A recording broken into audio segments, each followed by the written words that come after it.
Hello and welcome to KennyRoy.com. I'm Kenny Roy. This is the Ask Video Mail for the week of December 26, 2011, last video mail of the year. Welcome to the site to the new members and welcome back to the old members. Don't forget, the Ask Video Mail is your chance to get a question in character animation or performance answered in a video just like this one. But if I'm going to answer your question, I need you to send it to me. So please send your questions to webmaster@kennyroy.com. I promise I read all the questions and I answer the ones that I think will help the most people.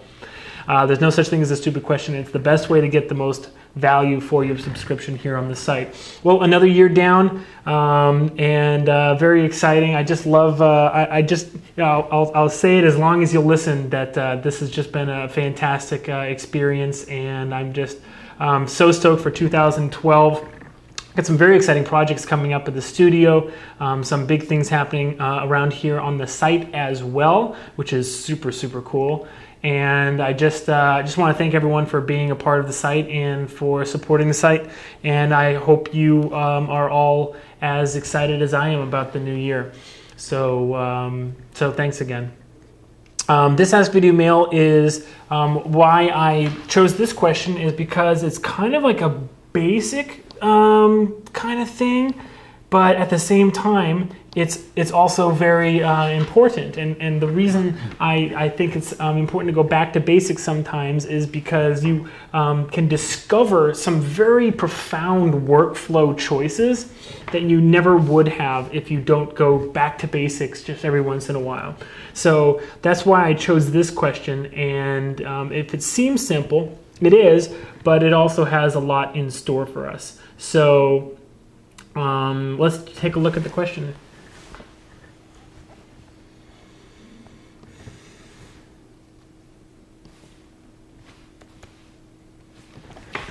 Well, the very way that the question is phrased kind of is the interesting thing to me. So it's what's the difference between timing and spacing? And that just kind of gets me thinking. The way I like to talk about timing and spacing is, of course, because I'm just a workflow freak, is through workflow and is using a workflow approach to talk about these two concepts. Now, you may know or understand that timing and spacing are intimately related.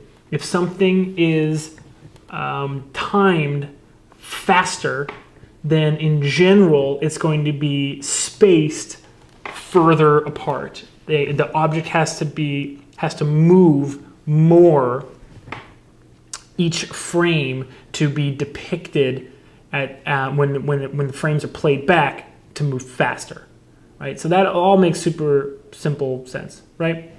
Okay.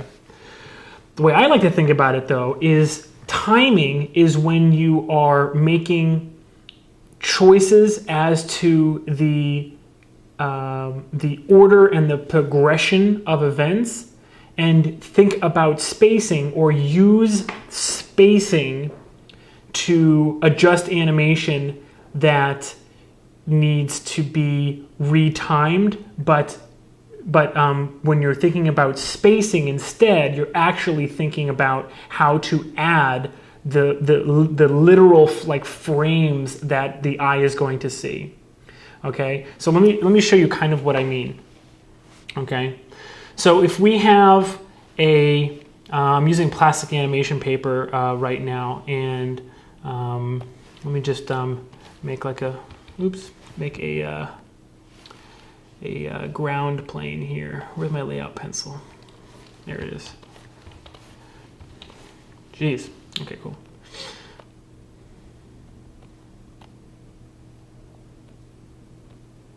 Okay. Make sure. Oh no, that's the wrong one. Oh, there we go. Okay, cool. So if we have a ball, okay, let's just start by drawing this ball, right? And then it anticipates, okay, please forgive the crude drawings, and leaps off the ground.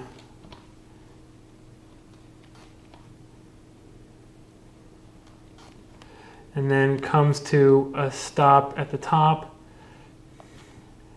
and then kind of starts falling back down.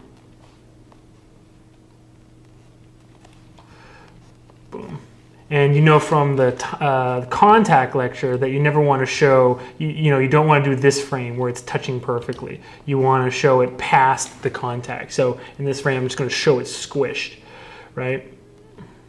Ugh. I know it's losing volume. Please don't do as I do as I say here. We're just trying to get a very quick example. Okay, so if we play this back, we have this different, very quick animation, and the ball looks like it's leaping across. Now, this was drawn, this was animated straight ahead, and I chose my timing by thinking in spacing, all right? And you probably didn't even notice. Why? Well, the drawings, the distance between the drawings that I drew, actually, let me just get rid of that. Okay, so the difference between these drawings, I knew that it needed to basically fly up there, okay? And this is one way to start thinking about the difference between thinking of making timing choices by spacing it, as opposed to just like moving keys around in time, is the following. My nephew, really talented little boy, and he picked up plastic animation paper really quickly, and he just started making animations like a ball rolling down stairs and stuff. He was really excited about it. And then I tried to teach him about timing and about posing and about spacing, but it was all very confusing. But then he came back to me and said, I want this to go slower, so I do more drawings. And that might seem like the most elementary and simplistic view of everything, but actually it's like perfect in its simplicity. Yes, if you want something to go slower, you do more drawings. So when you are thinking about in 3D, it's common for us to grab keyframes like on the timeline and slide them around. It's common for us to grab keys in the graph editor and slide them around, okay? Retiming things, but it's uncommon for us to think that we need to insert drawings, that we need to actually change the space that an object basically moves between frames in order to adjust that timing. And it's a very subtle difference, because if I want this to be a lot more snappy, okay, then I'll probably copy this frame, all right, and then this one I'll probably redraw it, all right, and make it just a little bit more stretched out. Okay, and then I'll probably delete this frame. Okay, how do I nuke this frame? Delete, shift delete. Okay, cool. And then up here, I'll just do more drawings. So this is a lot of distance for it to cover. Let's actually space this just a little bit differently. All right, see how I said space and not like time this a little bit differently? Now I'm choosing that this is the space before and the space after this frame. So let's just bring it in like right here, okay? But then I'm going to insert a frame in between. And then I'm going to go to this one. I'm going to insert another frame right here. So I have a really nice slow in and slow out here at the top. I can do a lot better drawing than that though. I can get it just a little bit more circular than that. There we go. And also going to slow out. So I just inserted one. There's that key. And now we're going to have it, be a lot snappier at on the other side as well. So I'm going to space this again. I'm going to space it differently. I'm going to take out this stupid frame. This one, I'm just going to edit a little bit.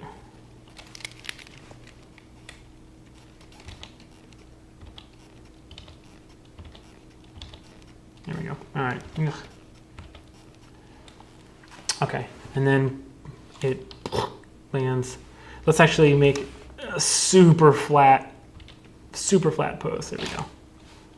Okay, now let's watch this. What I've done is I've retimed this, thinking about the space between the frames rather than just like grabbing keyframes and moving them around. Okay, so let's watch this. Bing! See how it like boom? It hangs up there. It looks like it shoots. I love it. In fact, let's just so we get a nice clean read. Let's go up to the top. Oops. How do I go up to the top? Ugh. All right, let's go back. Here we go. Let's drag out a few more. Let's grab out like 5 frames of that, and let's just delete this and make this even flatter in anticipation. Okay, here we go. One more time. See that? See how much different that is? Now it's waiting there, and then it really squishes and holds just for a second. In fact, let's just insert more drawings. All right, they're going to be the same drawings, all right, but the spacing basically is being affected here. So we're thinking about spacing for the timing, all right, by copying these drawings. I just dragged out 3 copies, so this holds for 4 now. All right. Bing, see that? It kind of goes bing, and then that speed is emphasized even more, okay? Now, if we're going to think about this in terms of timing, I don't even know what frame this stuff lands on, okay? So if someone told me, okay, well, this needs to like basically fly off the ground on frame 12 and land on frame, let's see here, what is this, 22, 12 to 22. Well, I would be like, okay, that's 10 frames, and that's a 10 frame ball bounce. Well, that's great and all, and that's fantastic, but at the end of the day, thinking about it as a 10 frame ball bounce is thinking about it in terms of timing. If someone said, well, make it a lot more snappy, then I would be thinking to myself, okay, the anticipation needs to be longer, so I'm going to make the anticipation instead of 2 frames, I'm going to make it 4 frames. I'm going to think about it in terms of time, and it needs to have a more of a slow in at the top. So it needs to really snap into that that slow in. So I'm going to. It used to have a kind of like an evenly timed parabolic. Remember here what I just said, evenly timed, right? So then I'm going to stretch out those tangents in Maya and increase the time that's at the top.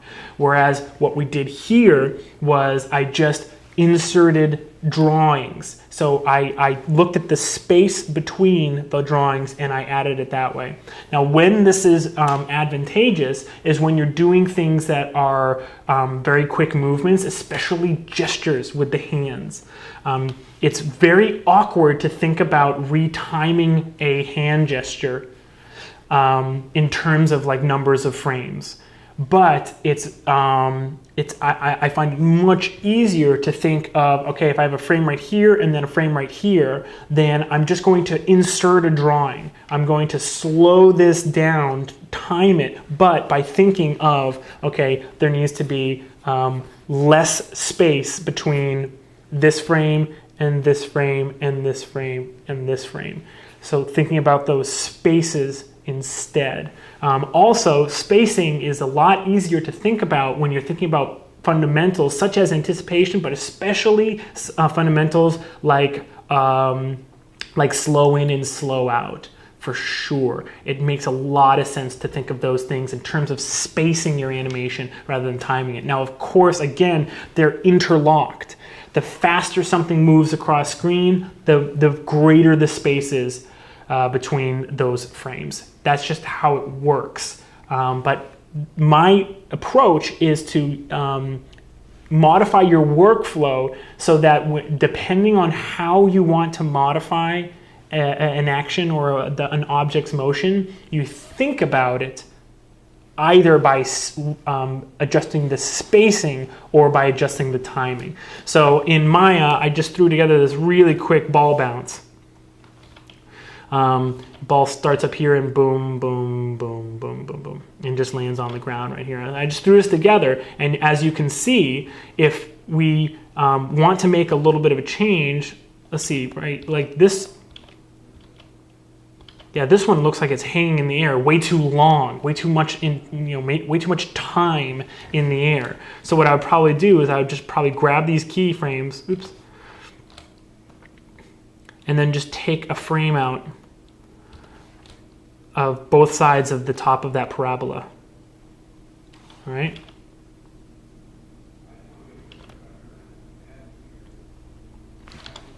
And then this tangent handle, yeah, this tangent looks a little bit overdone. So let me just reduce that a little bit. So this is me thinking in terms of timing. I'm watching the speed that is apparent at when I'm watching the animation run at real time. That's another way that you can make sure that you're thinking about it one way or the other. Pretty much you get a sense of timing by watching it at speed. You get a sense of spacing when you're working with the individual frames on a whole. And Maya has a nice feature. Actually, let me just shrink this a little bit so that the spacing is a little bit more apparent. And let's see here, it's going to drag this ground plane up a little bit as well. Okay. I'm not sure if you can see that. I'll do this. Assign a new Lambert, and let's make it bright red. There we go. Okay. If you use the ghost tool, and there's onion skinning tools. If you're at Animation Mentor, you have some really nice tools for this kind of stuff, but Maya has it. Oops, that's so funny, I said a scale key. All right, let me just delete this.